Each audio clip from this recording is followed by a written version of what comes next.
തമിഴ്നാട്ടിൽ മുഖ്യമന്ത്രി C Joseph വിജയുടെ നേതൃത്വത്തിലുള്ള പുതിയ സർക്കാർ സംസ്ഥാനത്തിന്റെ സാമ്പത്തിക സ്ഥിതിയെക്കുറിച്ച് പുറത്തിറക്കിയ ധവളപത്രം മുൻ DMK സർക്കാരിന്റെ സാമ്പത്തിക കെടുകാര്യസ്ഥതയും തമിഴ്നാട് നേരിടുന്ന കടുത്ത കടബാധ്യതയും വ്യക്തമാക്കുന്ന ഔദ്യോഗിക രേഖയാണ്. 2026 ജൂൺ 16 തമിഴ്നാട് ധനമന്ത്രി N. മേരി വിൽസനാണ് ഈ റിപ്പോർട്ട് പുറത്തുവിട്ടത്. ആകെ സാമ്പത്തിക ബാധ്യത 13.18 ലക്ഷം കോടി രൂപയിലെത്തിയതായാണ് ധവളപത്രത്തിൽ പറയുന്നത്. ഇതിൽ സംസ്ഥാനത്തിന്റെ നേരിട്ടുള്ള കടം മാത്രം ഏകദേശം 10 ലക്ഷം കോടി രൂപ വരും. ചൊവ്വാഴ്ച ധനമന്ത്രി N. മേരി വിൽസനാണ് സംസ്ഥാനത്തിന്റെ ദയനീയമായ സാമ്പത്തിക സ്ഥിതി വിവരിക്കുന്ന റിപ്പോർട്ട് പുറത്തുവിട്ടത്. മുഖ്യമന്ത്രിയായി ചുമതലയേറ്റ ശേഷം വിജയ് നടത്തിയ ഏറ്റവും പ്രധാനപ്പെട്ട പ്രഖ്യാപനങ്ങളിലൊന്നായിരുന്നു സംസ്ഥാനത്തിന്റെ സാമ്പത്തിക പരിശോധന. കഴിഞ്ഞ 5 വർഷത്തെ സർക്കാരിന്റെ കെടും കാര്യസ്ഥത ധവളപത്രം കുറ്റപ്പെടുത്തുന്നു. നിലവിലെ കണക്കനുസരിച്ച് തമിഴ്നാട്ടിൽ ജനിക്കുന്ന ഓരോ കുഞ്ഞും 1.28 ലക്ഷം രൂപയുടെ കടബാധ്യതയുമായാണ് ജനിച്ചു വീഴുന്നത് എന്ന് റിപ്പോർട്ട് വ്യക്തമാകുന്നു. കഴിഞ്ഞ 5 വർഷത്തിനിടെ സംസ്ഥാനത്തിന്റെ നേരിട്ടുള്ള കടം 4.8 ലക്ഷം കോടി രൂപയിൽ നിന്ന് ഏകദേശം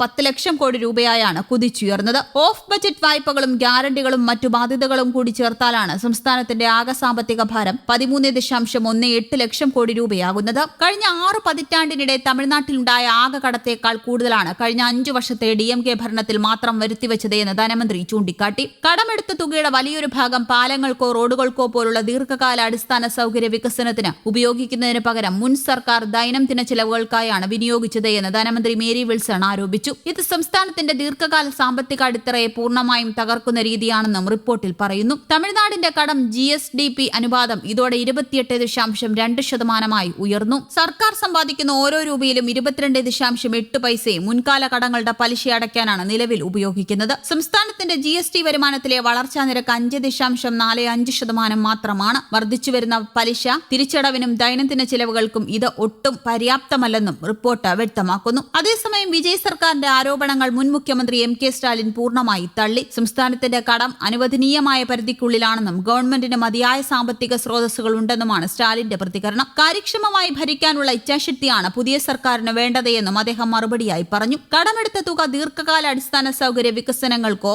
മൂലധന രൂപീകരണത്തിനോ ഉപയോഗിക്കുന്നതിന് പകരം ദൈനംദിന ചെലവുകൾക്കായാണ് മുൻ സർക്കാർ വിനിയോഗിച്ചത്. സംസ്ഥാനത്തിന്റെ സ്വന്തം GST വരുമാനത്തിലെ വളർച്ചാ നിരക്ക് 5.45% മാത്രമാണ്. ഇത് വർദ്ധിച്ചുവരുന്ന ആവശ്യങ്ങൾക്കൊട്ടും പര്യാപ്തമല്ല. തമിഴ്നാട് വെട്രി കഴകം ജനങ്ങൾക്ക് നൽകിയ വാഗ്ദാനങ്ങൾ പൂർണ്ണമായി നടപ്പിലാക്കാൻ പ്രതിവർഷം 70,000 കോടി രൂപ അധികമായി വേണ്ടിവരുമെന്ന് ധവളപത്രം ചൂണ്ടിക്കാണിക്കുന്നു. എന്നാൽ നിലവിലുള്ള ക്ഷേമ പദ്ധതികളൊന്നും സർക്കാർ നിർത്തലാക്കില്ലെന്ന് ധനമന്ത്രി വ്യക്തമാക്കിയിട്ടുണ്ട്. വിജയുടെ നേതൃത്വത്തിലുള്ള തമിഴ്നാട്ടിലെ പുതിയ TVK സർക്കാർ ധവളപത്രം പുറത്തിറക്കിയതിനു പുറമെ ഭരണപരമായ നിരവധി സുപ്രധാന നീക്കങ്ങളും പുതിയ പദ്ധതികളും പ്രഖ്യാപിച്ചിട്ടുണ്ട്. ആദ്യ 30 ദിവസങ്ങളിൽ വിജയ് സർക്കാർ നിരവധി പ്രധാന കാര്യങ്ങൾ നടപ്പിലാക്കിയിട്ടുണ്ട്. സ്ത്രീകൾക്ക് പ്രതിമാസം 2,500 രൂപ നൽകുമെന്ന തെരഞ്ഞെടുപ്പ് വാഗ്ദാനം നടപ്പിലാക്കുന്നതിനുള്ള അന്തിമ റിപ്പോർട്ട് സമർപ്പിക്കാൻ മുഖ്യമന്ത്രി വിജയ് ഉദ്യോഗസ്ഥർക്ക് കർശന നിർദ്ദേശം നൽകിയിട്ടുണ്ട്. വിജയുടെ ജന്മദിനമായ ജൂൺ 22 ഇതിന്റെ ഔദ്യോഗിക പ്രഖ്യാപനം ഉണ്ടായേക്കും. സർക്കാർ സ്കൂളുകളിലെ വിദ്യാർത്ഥികൾക്കായുള്ള പ്രഭാത ഭക്ഷണ പദ്ധതി 6 മുതൽ 8 വയസ്സ് വരെയുള്ള ക്ലാസുകളിലെ കുട്ടികളിലേക്കും എയ്ഡഡ് സ്കൂളുകളിലേക്കും വ്യാപിപ്പിച്ചു. ചെന്നൈ, ഹൊസൂർ, തൂത്തുക്കുടി തുടങ്ങിയ വ്യവസായ മേഖലകളിൽ ജോലി ചെയ്യുന്ന വനിതകളുടെ സുരക്ഷയ്ക്കായി പ്രത്യേക സുരക്ഷാ സേനയ്ക്ക് രൂപം നൽകി. കുറുവൈ കൃഷി ചെയ്യുന്ന കർഷകർക്കായി 134.83 കോടി രൂപയുടെ പ്രത്യേക കാർഷിക ദുരിതാശ്വാസ പാക്കേജ് പ്രഖ്യാപിച്ചു. തമിഴ്നാട്ടിലെ വൈദ്യുതി പ്രതിസന്ധിയും വിതരണ തടസ്സങ്ങളും പരിഹരിക്കുന്നതിനായി 10,032 കോടി രൂപ ചെലവിൽ 231 പുതിയ ഇലക്ട്രിസിറ്റി സബ്സ്റ്റേഷനുകൾ സ്ഥാപിക്കാൻ മുഖ്യമന്ത്രി ഉത്തരവിട്ടു. തമിഴ്നാടിന്റെ ചരിത്രത്തിൽ ദശാബ്ദങ്ങൾക്ക് ശേഷം DMK,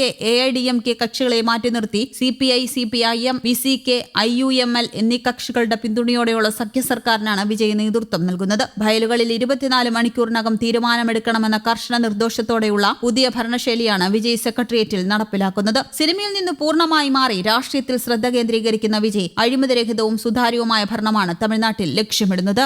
news desk, Kerala Kaumudi.